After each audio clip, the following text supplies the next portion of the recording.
Guys, and welcome to my channel. And a lots of apology for making this video so late. Many of you had commented that this part 2 is part 2. So here comes the part 2 of the poem called The Love Song of J. Alfred Prufrock by Thomas Towns Eliot or T.S. Eliot. So in the previous session I have discussed from line number 1 to line number 79, and in today's session I'm going to cover the rest of the lines, means line number 80 to line number 141. So before starting the analysis or explanation of line number 80 to 140, let's now check out some important facts about this poem called The Love Song of J. Alfred Prufrock.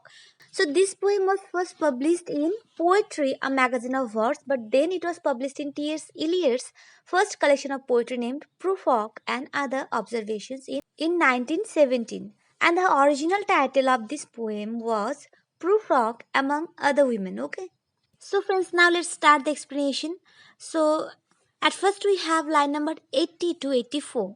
Shall I say, I have gone at dusk through narrow streets and watched the smoke that rises from the pipes of lonely men in shirt sleeves leaning out of windows.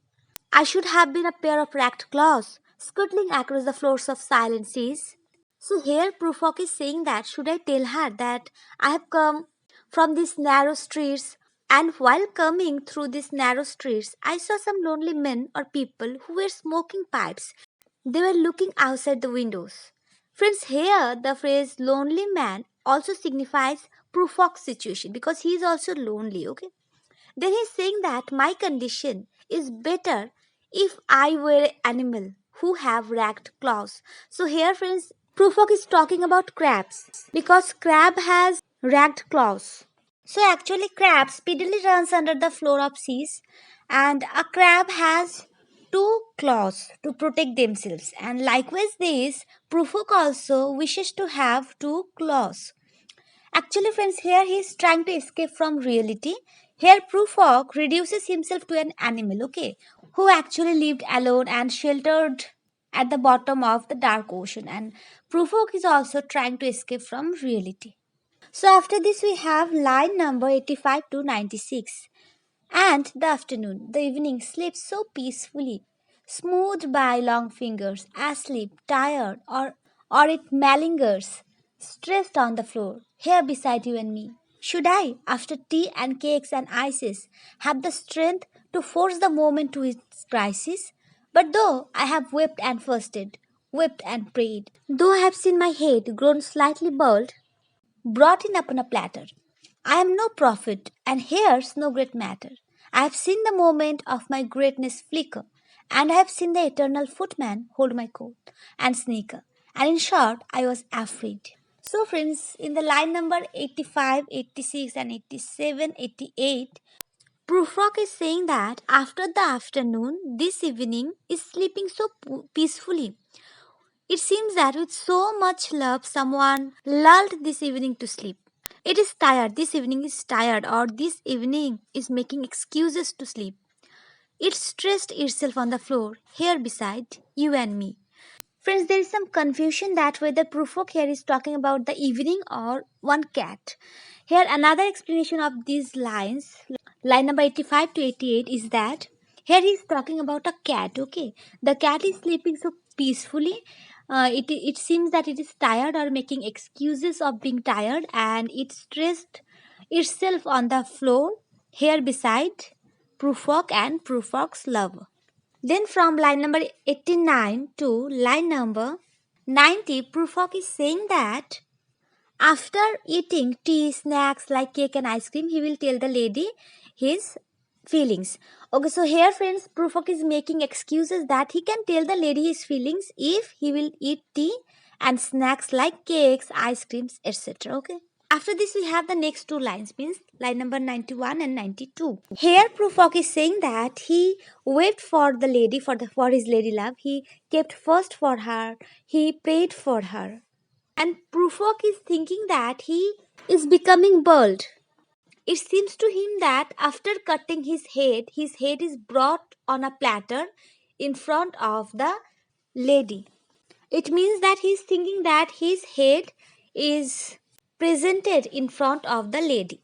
So then in the next lines he's saying that he is not a prophet, and it actually doesn't matter that he is not a prophet, and he has seen him to become hesitant on expressing or confessing his feelings to the lady whom he loves. Okay, so actually here we can say that Prufrock is saying that he is not a prophet, but still he wept for her, he prayed for the lady, and he kept first for the lady.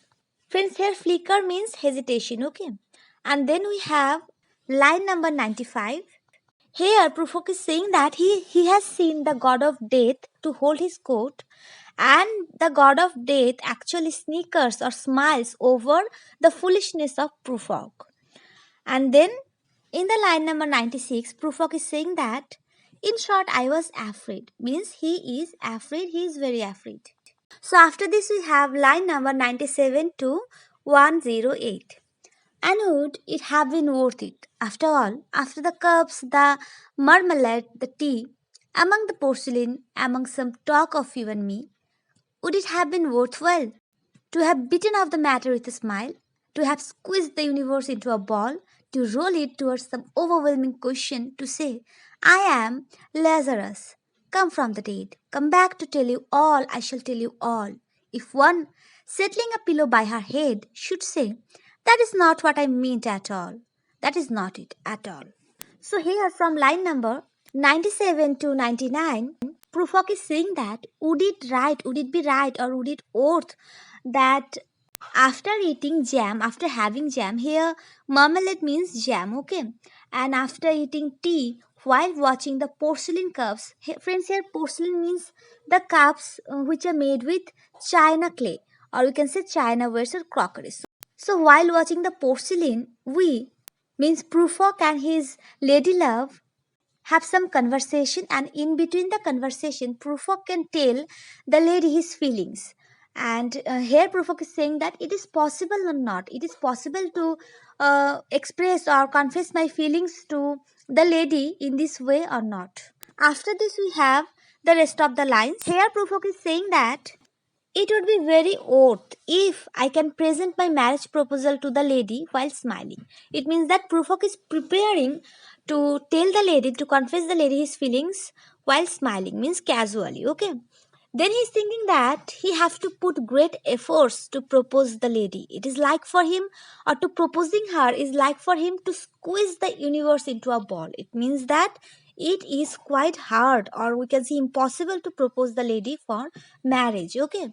So Prufrock is thinking that he have to put great effort to say that he is Lazarus. Friends, here Lazarus is a character of Bible. Lazarus actually defeats death, we can say. He came back from death and shared his experience to his friends. So here Prufrock wants to tell the lady that he is like Lazarus. He came back to tell the lady everything about his feelings. Then from line number 106 to 108, Prufrock is imagining or saying that maybe his lady love will place a pillow by her head, and maybe she will say that it is not the thing she meant. Means it means that she will say that she is talking to Prufrock so nicely, so lovingly, but it doesn't mean that she loves him or likes him. Okay. Here, friends, in the line number 106, here one means the lady love of Prufrock. So, friends, after this we have line number 109 to 120. Here Prufrock is saying that, and would it have been worth it after all? Would it have been worthwhile? After the sunsets and the doriers and the sprinkled streets, after the novels, after the teacups, after the skirts that trail along the floor, and this and so much more. It is impossible to say just what I mean. But as if a magic lantern threw the nerves on patterns on a screen, would it have been worthwhile if one, settling a pillow or throwing off a shawl and turning toward the window, should say, this is not at all, this is not what I meant at all. So, here from line number 109 to 112, Prufrock is saying that it would be so good, it would be quite nice if, after the sunset, while reading a novel, while taking teacups, means while taking teas, while dancing with girls, while doing all these things and other such works, other such things, he can able to confess his feelings to her. It would be so good if in this manner Prufrock can able to confess his feelings, his marriage proposals to the lady. Then from line number 114, Prufrock is saying that confessing his feelings to the lady is so impossible, and it will be so good if there is an x-ray machine is available. Then it can show the patterns of his nerves on the screen, so that without telling the lady his feelings, she can able to understand Prufrock's feelings for her. Okay. So now we have line number 117 to 120. So here Prufrock is saying that if her lady love will set her pillow and she keep her shawl aside, and while going to the window she should maybe say that this is not what I mean. It means that she talked to Prufrock so nicely, but it doesn't mean that she loves him. After this, we have our next lines. Line number 121 to 129. Here, Prufrock is saying that, no, I am not Prince Hamlet, nor was meant to be. I am an attendant lord, one that will do to sway a progress, start a scene or two, advise the prince, no doubt, an easy tool, differential glad to be used, politic, cautious and meticulous, full of high sentence, but a bit obtuse. At times, indeed, almost ridiculous, almost at times the fool. So here in these lines, Prufrock is saying that he is not like the great Prince Hamlet. He is not like Hamlet. He is not that much great like Hamlet. He is like the attendant of Prince Hamlet. The attendants who were introduced in the first or second scene. And he is saying that he is like the attendant of Prince Hamlet who advises the prince and who advises everyone if needed. And he's saying that he's also like an easy tool and he feels glad when someone is being helped by him. And he's saying that he's aware of the fact that he is sharp, he is quite cautious and quite meticulous. And he is also like them, like the attendants who says big words, but he is admitting the fact that he is also a little foolish. Sometimes he become ridiculous and people makes jokes of him. So friends, after this we have line number 130 to 141. So here Prufrock is saying that I grow old, I grow old. I shall wear the bottoms of my trousers rolled. Shall I part my hair behind? Do I dare to eat peach? Shall I wear white flannel trousers and walk upon the beach? I have heard the mermaids singing, each to each. I do not think that they will sing for me. I have seen them riding seaward on the waves, combing the white hair of the waves blown back when the wind blows the water white and black. We have lingered in the chambers of the sea by seagulls wreathed with seaweed red and brown, till human voices wake us and we drone. So friends, here from line number 130, so friends, here from line number 130 to line number 133, Prufrock is saying that he is growing old. It means that he is now confessing that he is growing old.